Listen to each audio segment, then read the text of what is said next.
I put the ball in the catapult, took aim. Yes! Okay, so it was a lucky shot, but I'd knocked the theodolite target clean off the end of the flagpole.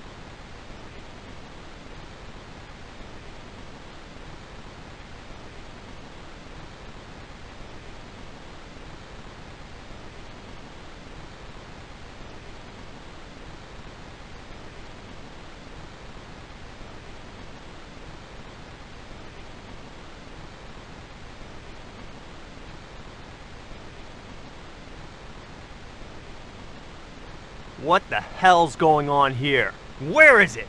I had to climb out of the window to put that one on. Damn it, I'm gonna have to go through all that again. Not this time. The house is locked up and the sisters aren't here. Hell's teeth! I'll have to put the spare target on the other flagpole. A whole morning's work wasted. I'm gonna fix all this and then I'm gonna fix you, you hear?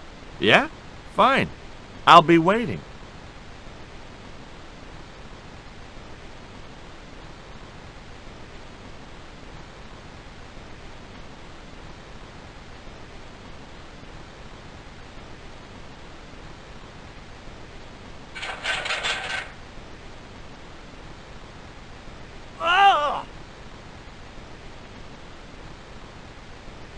What you doing, Bronson? Just hanging around? I'm gonna kill you for this, Stobbart!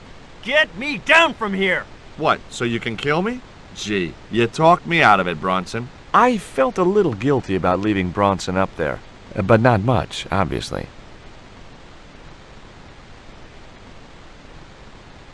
The marker was a bright, shiny thing, and I have a weakness for bright, shiny things. It wasn't going to be much use without the theodolite, though.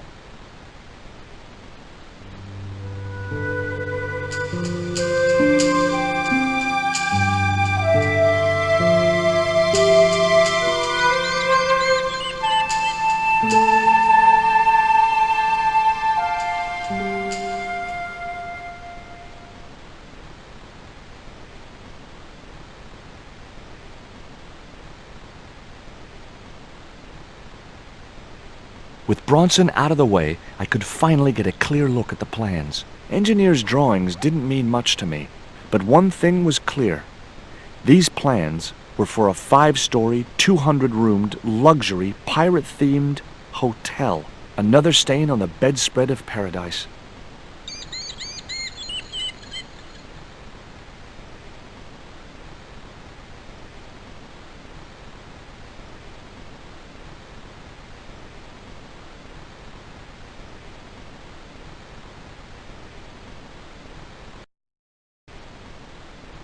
You there!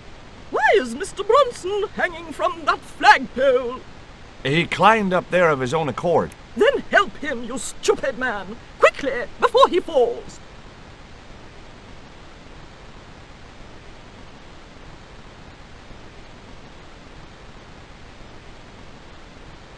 Here, Bronson's plans.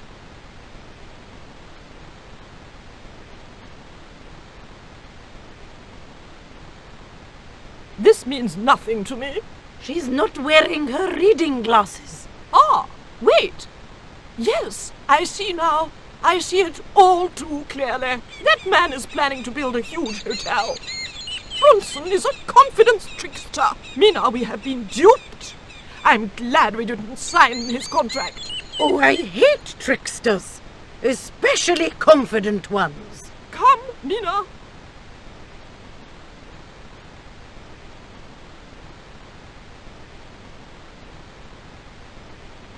Mr. Bronson, you may consider yourself persona non grata. Yes. Cave Canum. Kindly disentangle yourself from our flagpole and eject yourself from our property this very minute. Disentangle. Eject. Hey, cut that out, you crazy old bat! How dare you! Mina isn't crazy, she's just engagingly eccentric. Yeah, as a bedbug. Ouch! Lovely as this little vista is, I'd be really grateful if you could let me into the museum now. Certainly, young man. We are most grateful to you for exposing this scoundrel. Mina, the lock.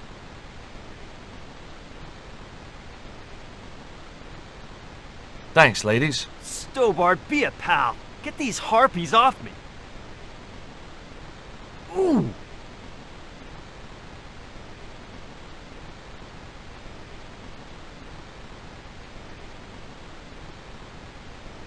While George was basking in the sun-drenched Caribbean, I went to London. It was a long shot, but I thought I'd start my search for the Jaguar Stone at the British Museum.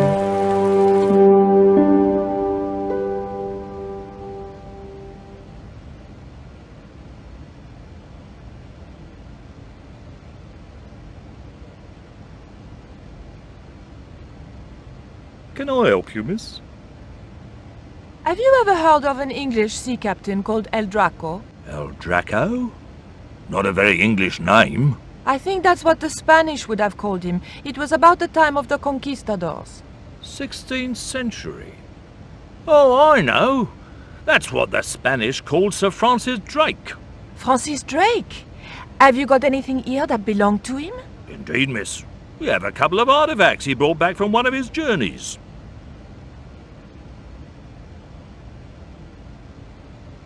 Thank you. You've been most helpful.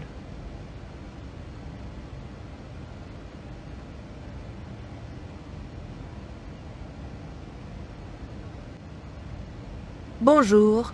I wonder if you could help me. Ohayou gozaimasu. What's so funny?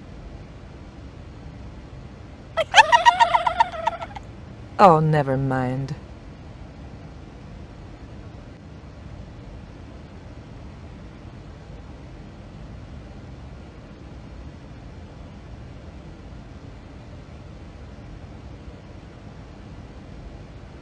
It was a small, flat square of polished obsidian. Nothing like the one I was looking for.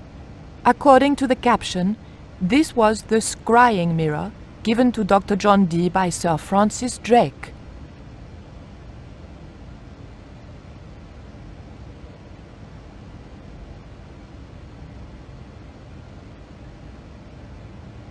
What can you tell me about the scrying mirror? Ah, that belonged to the alchemist and part-time Elizabethan spy, Dr. John Dee. It was brought back from the New World by Sir Francis Drake and presented to him. It's Mayan, you know. What is a scrying mirror? It's rather like a crystal ball, and you can't see anything in it. Apparently, he had a partner who used it to talk with angels. If you ask me, you were barking mad. It didn't look anything like the Coyote Stone. This one was like a little black shaving mirror. Is the scrying mirror the only piece of obsidian Drake gave Dee? Funny you should ask. There's another called the Jaguar Stone. Dee never liked it though. Said there were angels in the mirror, but devils in that stone. Can you tell me something about the Jaguar Stone? Certainly, miss. The so-called Jaguar Stone was brought back from the Americas by Sir Francis Drake and presented, with, as you already know, the more famous scrying mirror, to John Dee. The old loony didn't like the stone, though. Reckoned it was tainted by the devil. Come along, miss. I'll show you the mirror. I've already... Oh, never mind. There. John Dee's famous scrying mirror, given to him by Francis Drake. Do you know if this mirror has any relevance to Tezcatlipoca? Oh? Tizletlik... I can't even say it. Ah, there's someone here who'll be able to help you better than me.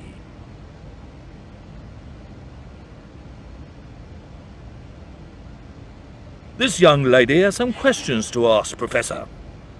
I think she's from France. Professor Roubillier? Eh? What? You two know each other, do you? Excuse me, the telephone.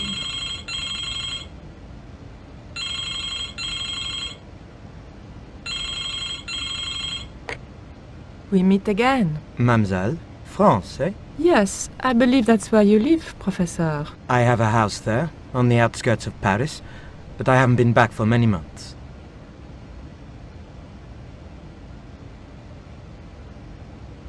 What can you tell me about the Jaguar stone, Professor? It's obsidian, from the Chichen Itza region.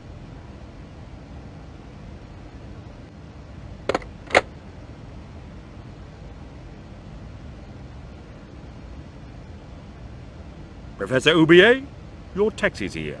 If you'll excuse me, I have some urgent business to attend to at the docks.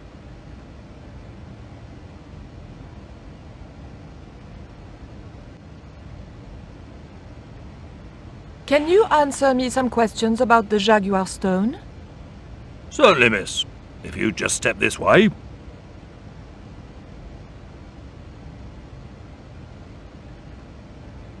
It's gone. Some sods half-inched it. Half-inched? Stolen it, miss. Never mind. The silent alarm will have been tripped. I'm afraid nobody can leave until our crack security team gets here. How long will that take? Could be a while. I think it's their tea break. The thief could be miles away by then. Don't you worry about that, miss. Just don't try to leave. It was too much of a coincidence that Oubier showed up and the stone promptly disappeared. I didn't have time for their crack security team to finish their tea. I had to get after him.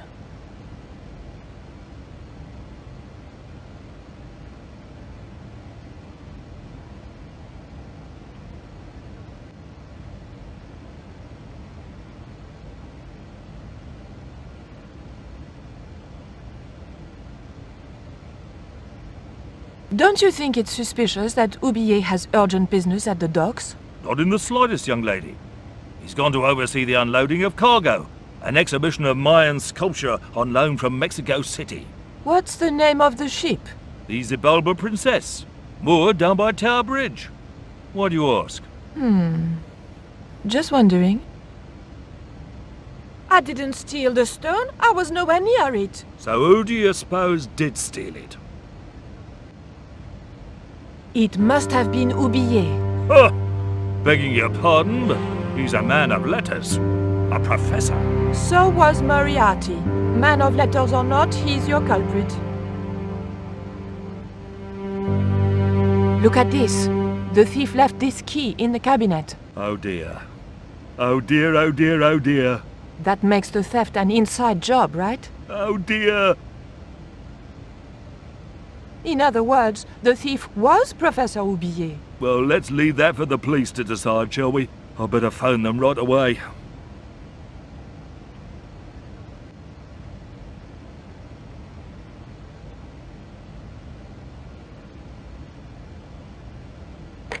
Hello? I knew I had nothing to worry about if the police were called. Yes, I'll hold. But I had to catch up with Oubier, and fast.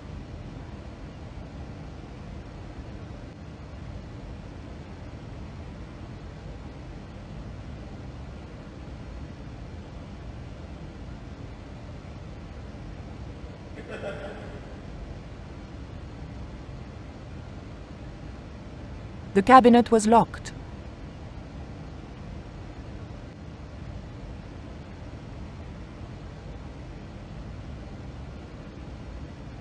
The key unlocked the case.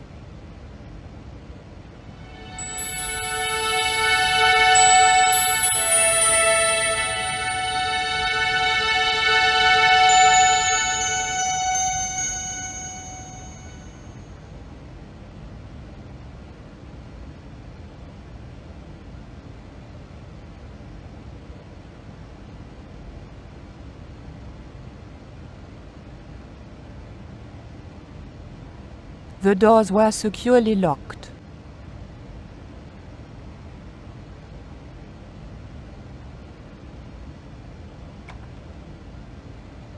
I levered the handle open with the thin dagger.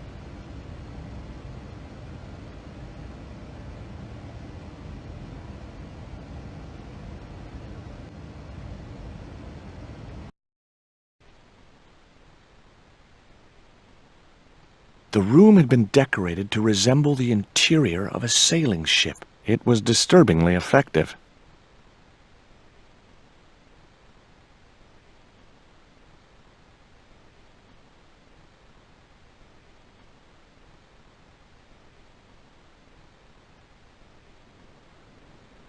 That might come in useful. in ticklish situations.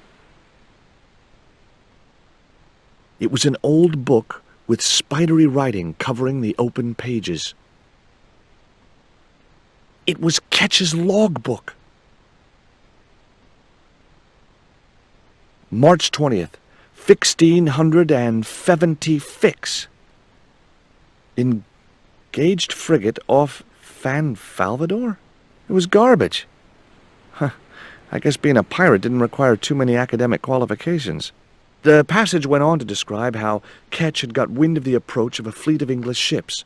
It seemed the new governor had not shared his predecessor's views on Ketch's activities. They were out for his blood. Sailed to that place where I made secure my fortune. I returned safe in the knowledge that the governor shall not discover that which I had hidden. For is it not writ that 'tis easier for a camel to pass through the eye of a needle?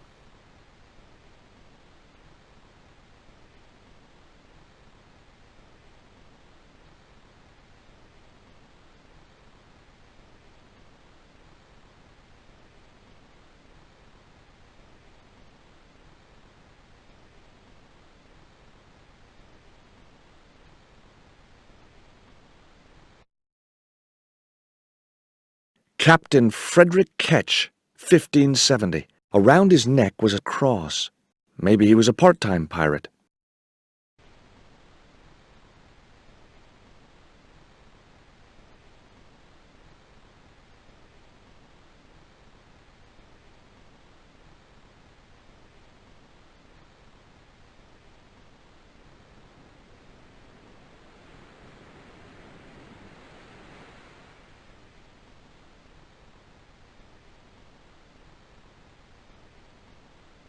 Okay, I've had my hands on an historical document. Now what?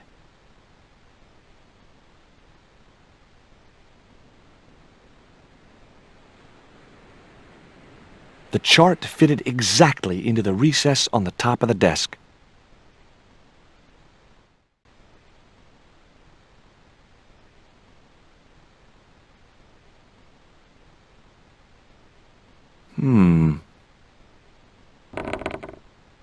Surprise!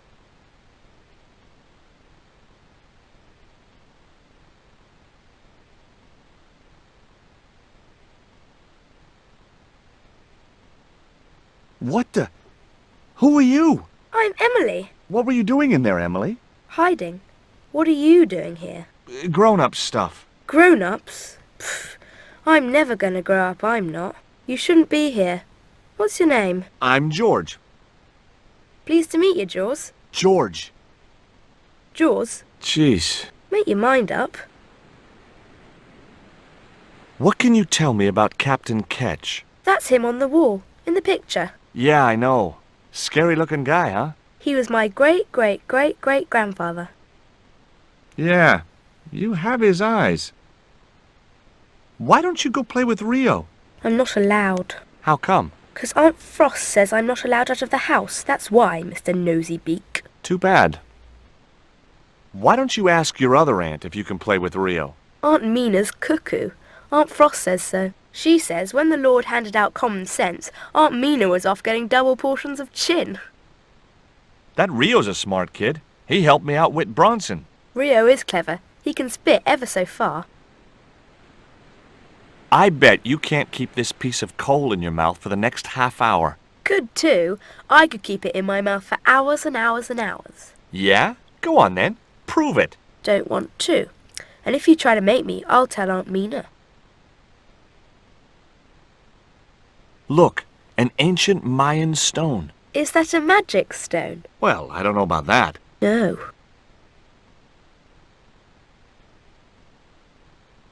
Would you like to play darts? No? Oh, come on. I'll throw, you catch. That's dangerous. Darts will stick in me and make me bleed.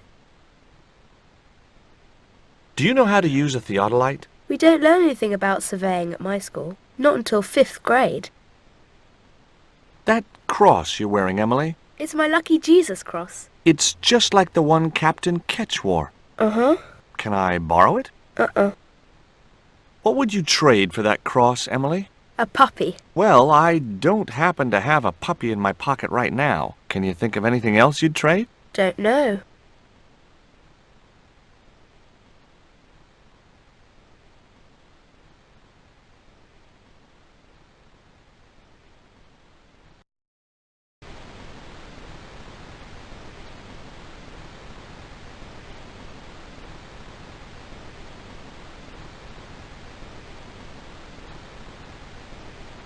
The cat made short work of the feather, tearing it into a blizzard of small pieces.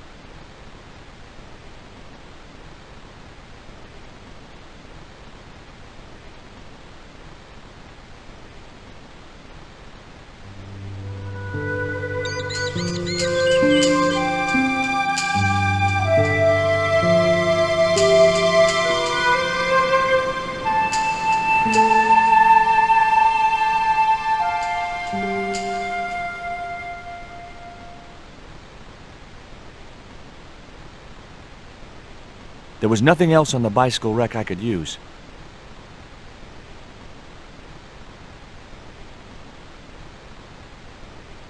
What do you give to a small, irritating girl who asks about everything? Try a conch. Delicate colors, interesting shape, and when you put it to your ear, you can hear the sea. Yeah, why's that? Usually because you're standing next to it. Cool. Have you got one? Yeah, but I promised it to my sister. She well vexed with me. Why is your sister mad with you? Well, last night when I got home with our supper, she went wild. Rio, she said, how come all you ever catch is puffer fish? I'm sick of puffer fish. What I want is tiger fish. So don't bother come back home till you catch one, boy. I don't see how I'm gonna catch no tiger fish. All I have is a fishing pole and a worm. What do you need to catch a tiger fish? One of them real fancy flies like the rich fishermen use. Hey, this is just what you need to make a fly. Thanks. Let's hope them tiger fish hungry. A deal's a deal. Here's a conch.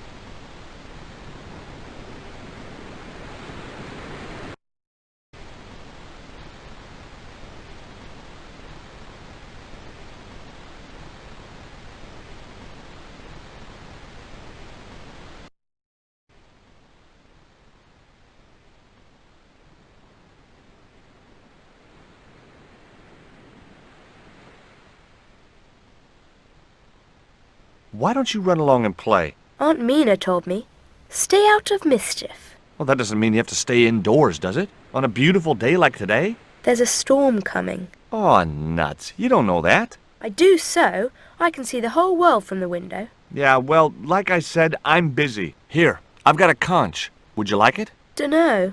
Aunt Frost told me never to take presents from strange men. I'm not a strange man. Then why are you called Jaws, Jaws? That's a stupid name. I'm not called... Look, conch, pretty. Swap for the cross, yes or no? Right, this thing's going out the window. Okay, we'll do swapsies.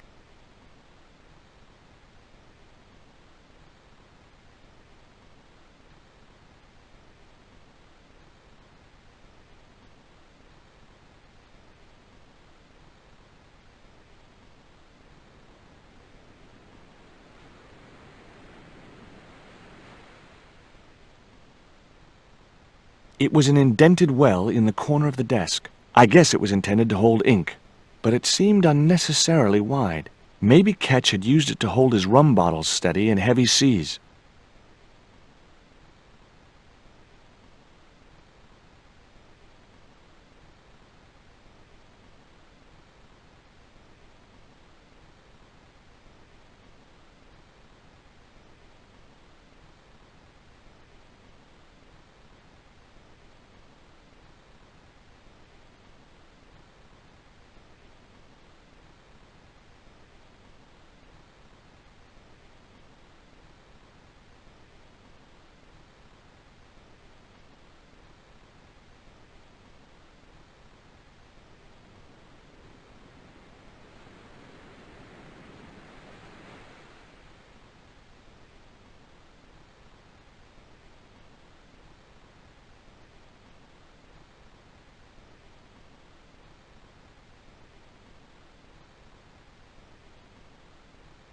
The desk had obviously been cut to fit the chart.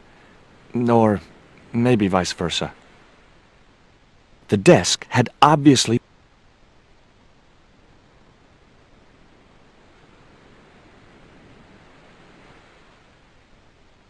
It was an indented well in the corner of the desk.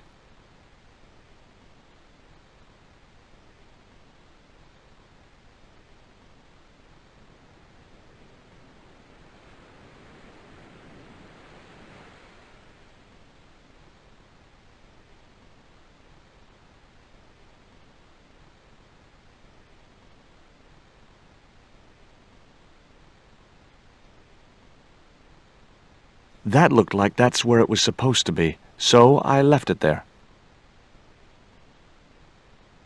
The desk had obviously been cut to fit the chart. Or maybe vice versa.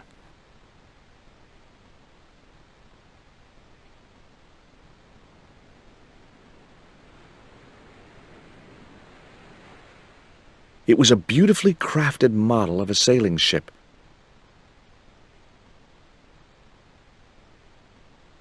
It was the holder for the quill.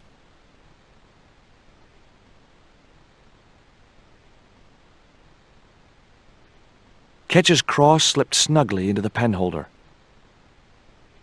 What you doing, Jaws? I've put your cross in this little hole in the desk. Why? Impulse mainly, with a dash of irrational intuition. Silly. Only women have intuition. The desk had obviously been cut to fit the chart. Or maybe vice versa.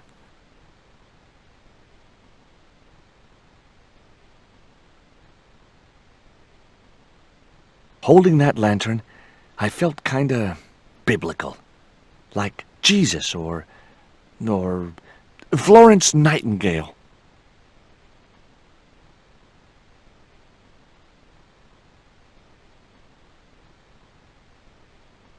The lantern fitted so precisely in the inkwell, it could only be deliberate. What you doing now, Jaws? Knock it off, will ya? There's something you ought to know. I don't buy cute or lost puppy. I've put the lantern in the inkwell. See? It fits. Why? Because it was cut to fit. Why? Because sneaky old Captain Ketch made it that way. Why? What is with all the questions? 'Cause I'm interested. Why? 'Cause I have the insatiable curiosity of the young. Why? All right. Truce. The lantern cast a strong light over the desktop. The light cast a shadow of the cross. And the shadow fell precisely over a small, unnamed island shaped like a skull.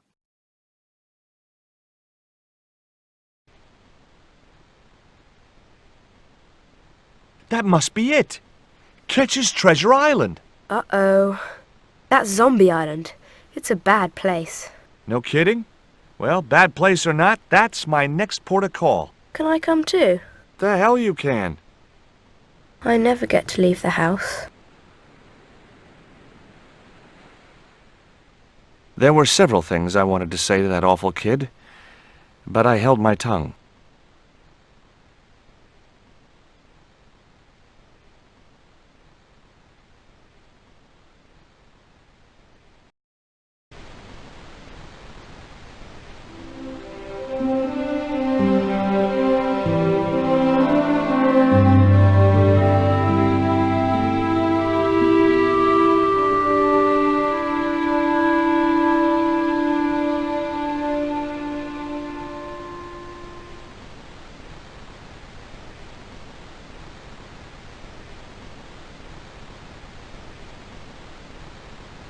Would you take me to, Zombie Island? In this weather?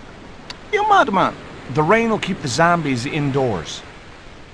Just say I did meet a zombie. What would you do? There ain't no zombies on Zombie Island. At least, not anymore. It's uninhabited. Good. What do you mean, not anymore? You still want to go? I guess. Well, I ain't had no luck with them tiger fish. And with the mood my sister is in, I'll be safer with the zombies.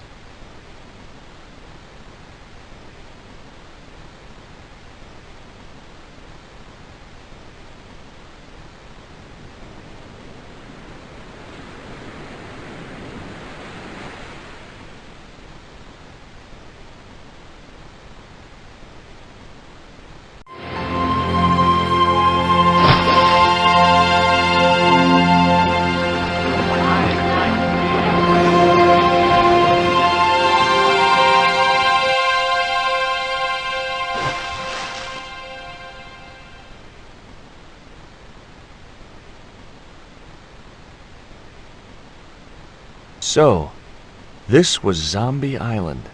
Somehow I'd been expecting something more sinister. Come on, Rio. Let's find that treasure. No, thanks. I'm staying right here. Oh, come on. You said yourself there's no zombies left. Yeah, but that was while there was a big pile of seawater between me and this place. All me have now is this little bit between the boat and the shore, and I'm hanging on to it.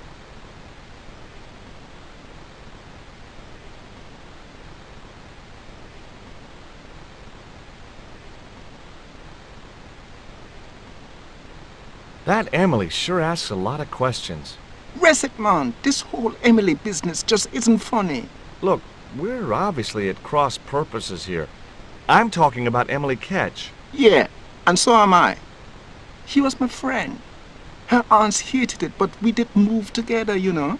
She used to be real keen at hide and seek. It could take hours to find her. One time, the last time, it took days.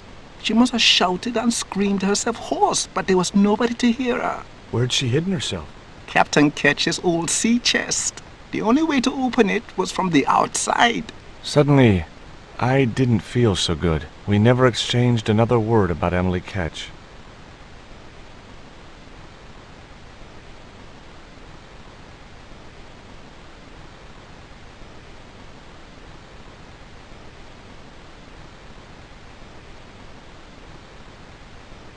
The cliff was steep, too steep to climb without handholds. And I couldn't find any.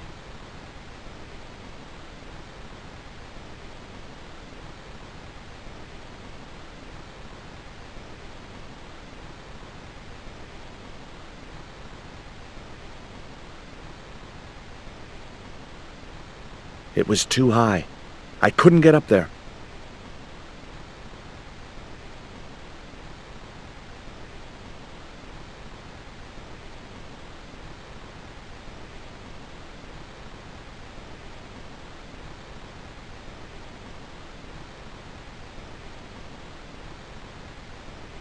There was nothing else I wanted to ask the boy. Rio's boat was strewn with fishing nets and tackle. Could I borrow your net? Yeah, man, no problem.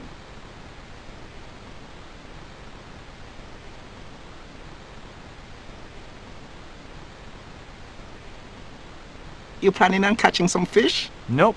I'm after a big rock.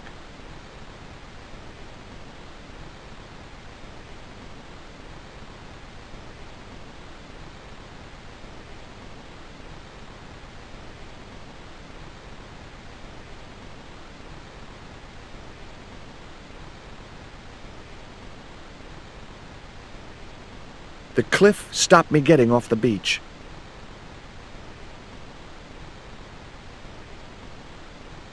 I'd better think this through.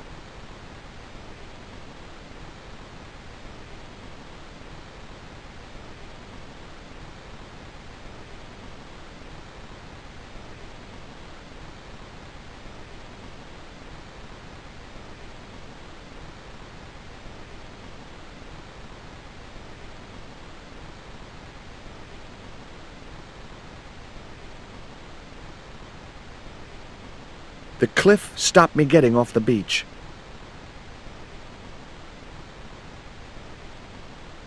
The warm Caribbean. The sea looked inviting, but I was here to do a job.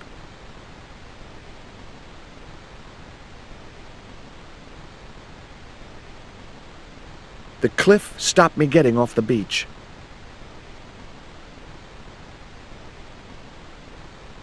The cliff stopped me getting off the beach.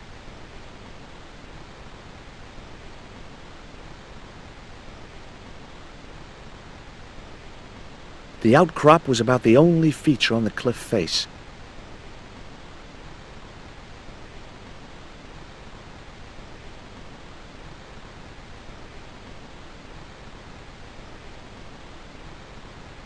Well, here I go. Wish me luck, Rio. Good luck, George. Watch out for the walking dead.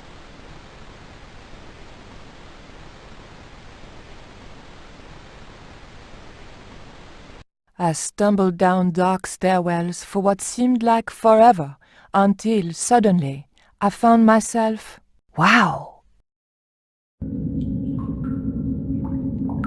in an abandoned London Underground station. This place must have been closed down decades ago.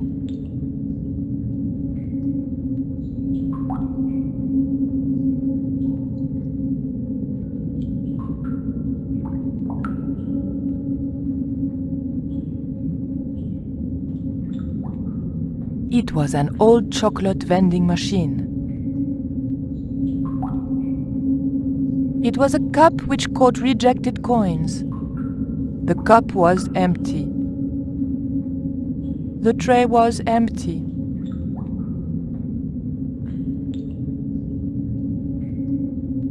The machine looked like it had sold its last ticket a long time ago.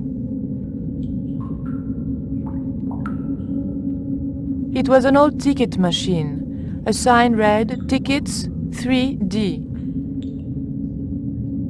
It was an old ticket machine.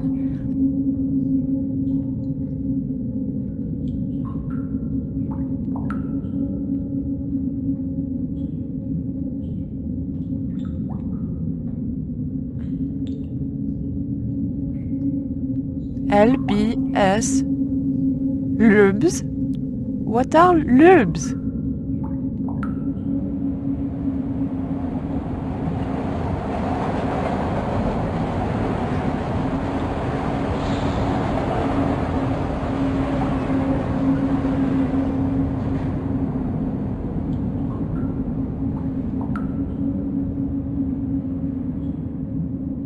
LBS.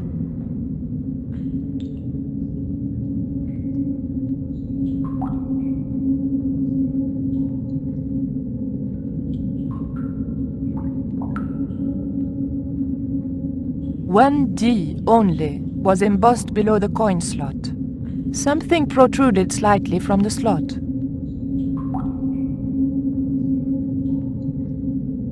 There was nothing very useful in my bag, just a single hair clip.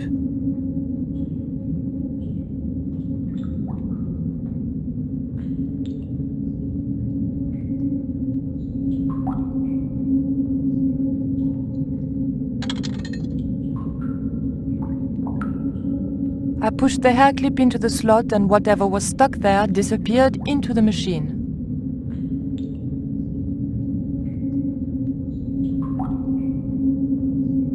I pulled out an old English penny.